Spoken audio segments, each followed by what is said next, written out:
Oldin aytib qo'yay, bu videoda hech qanaqa motivatsiya yoki maslahat berish niyatim yo'q.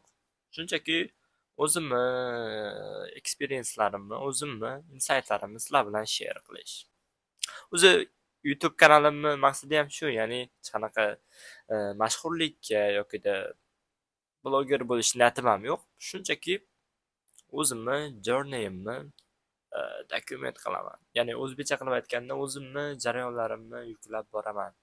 Ya'ni o'zim uchun bu ham xotira bo'lib qoladi, ham taken saved message. Chunki Google'ga $3 to'lab 50 gigabayt sotib olgandan ko'ra YouTube'ga video qo'yib, tekinga videoni saqlagan yaxshi. Instagramni nimaga o'chirib tashladim va o'chirib tashlagandan keyin nimalar bo'ldi? Shu haqida sizlarga shu videoda gapirib beraman. Instagramni nimaga o'chirib tashladim? 2 yil oldin Instagram ishlatardim va bitta narsa paydo bo'lishni boshladi. Ya'ni o'zimni solishtirishni boshladim boshqalar hayotiga.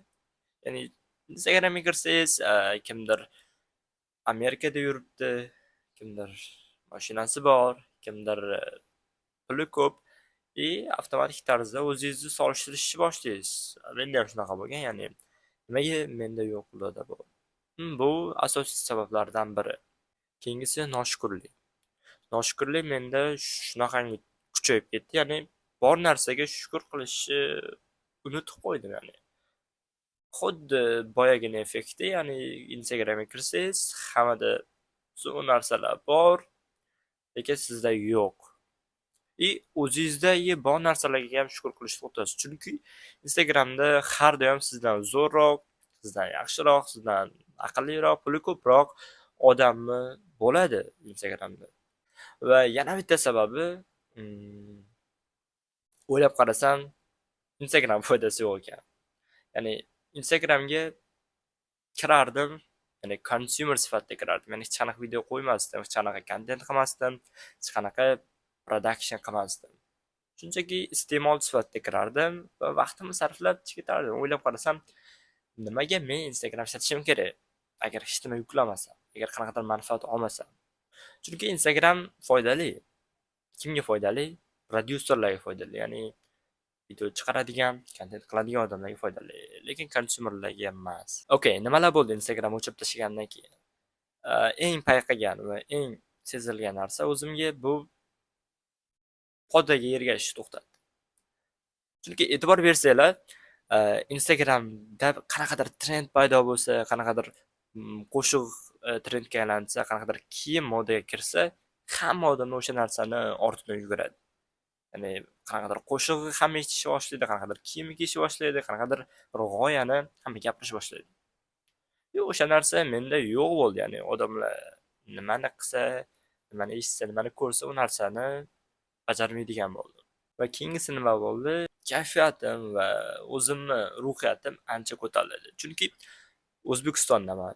Qanaqadir Amerikada bo'layotgan urushdan yoki kimni o'lib qolishidan xabardor bo'lmadim va shu meni kayfiyatimni yaxshi bo'lishiga ta'sir qildi. Ya'ni aytishlar mumkin, xabardor bo'lib turish kerak. To'g'ri, xabardor bo'lib turish kerak, lekin biz o'zimiz kontrol qila olmaydigan narsadan xabardor bo'lishimiz foydasi yo'q. Ko'pchilik aytishi mumkin, Afrikadagi qiyinchiliklar, Afrikada odamlar o'lib ketyapti, ocharchilik bo'lyapti deyishlar mumkin.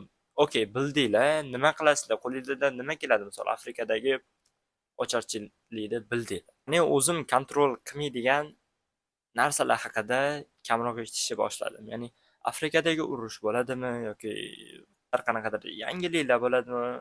Xullas, dilni xira qiladigan narsalardan ancha uzoq bo'ldim. Yana bir qo'shimcha, Instagramni o'chirib tashlashimdan oldin menda FOMO bor edi. Ya'ni bir nimani o'tkazib yuborishdan qo'rqish. Haqiqatan ham xotirlanganda nima bo'ladi agar trendlardan orqada qolib ketsam, hamma yangiliklardan orqada qolib ketsam, ya'ni o'rtoqlarim qanaqadir temada gaplashsa, u temaga qo'shila olmay qolsam nima bo'ladi degan rostdan ham xayol o'tgan, lekin shuni tushundim, hech nimani o'tkazib olmadim. Shuni angladim, ya'ni bizga taalluqli bo'ladigan ma'lumot bo'ladimi, qanaqadir informatsiya, yangilik, xullas u narsalarni aniq eshitamiz. Nima bo'ldi? O'rtoqlarim, tanishlarim menga filtr sifatida ishlab berdi to'g'risi. Ya'ni ular menga shu o'zimizga taalluqli bo'lgan, bizni hayotimizga qanaqadir ta'siri bor bo'lgan ma'lumotlarni yetkazib turdi. Zo'ra, ya'ni Instagram ko'rmadim, vaqtimni sarflamadim, lekin o'zimga kerakli bo'lgan ma'lumotlarni oldim shu odamlar orqali. Ну, rahmat. Instagram ochish niyatim bormi? Bor. Qachon, qachonki menda kontent qilish plani bo'lsa, yokida o'zimni biron bir ishim uchun, yokida o'zimni lifestyle o'zi kontent qilgim kelmaydi. Ну, qanaqadir o'zimni muhtojlik tug'ilsa, Instagramga ochaman albatta. Xullas shunaqa gap, sog' bo'linglar.